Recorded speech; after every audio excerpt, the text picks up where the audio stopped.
My only driver experience prior to Driver Renegade is the Driver 1 tutorial I failed many times as a kid. And when I eventually passed by luck, I had no idea what to do next, probably because of age. Driver Renegade is a prequel to Driver 2, so at least I'm playing them in order. So why is it locked to the 3DS?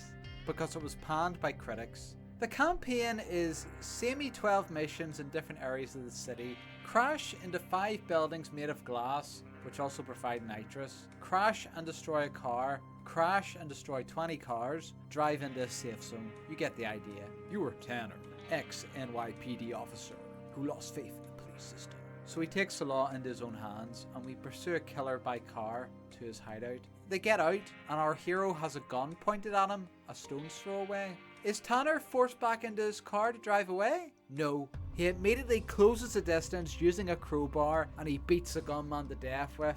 What a chad. The guy you save is the New York Senator who offers to sweep any rules Tanner breaks under the rug. That's convenient. Also, our man can take justice into his own hands like the Punisher or Judge Dredd. Of course, he accepts. Psychopath. We meet the Chief of Security, Warren, who looks like the Joker if he didn't wear makeup. I can tell he gets off being sneaky and slimy with his permanent creepy grin. Maybe this is the past life of one of the 3 Jokers from the Batman comics. Cutscenes are told through slides. This gets on people's noses. I personally don't care. They give the gist of the story. The gameplay's the important bit. At the main menu, he's got a little board he sticks faces connected to a thread, pretending he's doing detective work instead of running people down, which is what he's really doing. Driver Renegade appeals to the male fantasy. Every perp Tanner chases dies, either through crashing or Tanner crashing into them. One case he could have saved a delivery guy, but he didn't because he didn't talk fast enough.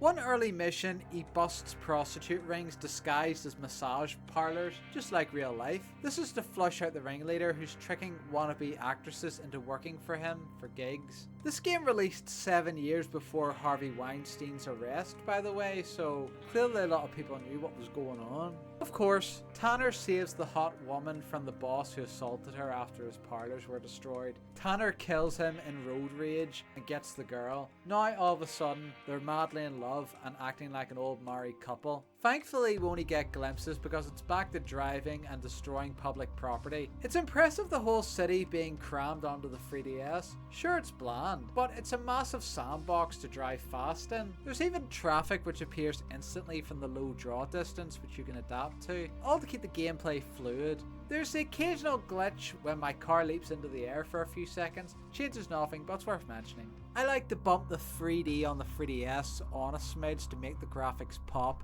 because I don't want my eyes grating like they did when I played Ridge Racer on full 3D. With Ridge Racer, I felt my eyes going blurry and I lost some vision. My friend went through the same experience, but I doubt we'll get compensation from Nintendo. More likely they'll get it from us, claiming we're giving their brand a bad rep. Overall, the campaign is fun for a few hours. Cheesy story, driving in an open sandbox, bashing and racing cars. The critics were too harsh. I think 3 out of 5 is a good score. Challenge mode is crap though. I'm not grinding easy missions for hours until I play ones that challenge me. If I'm a full lap ahead of everybody, that's not a race. That's a boring time trial. Just play the story mode.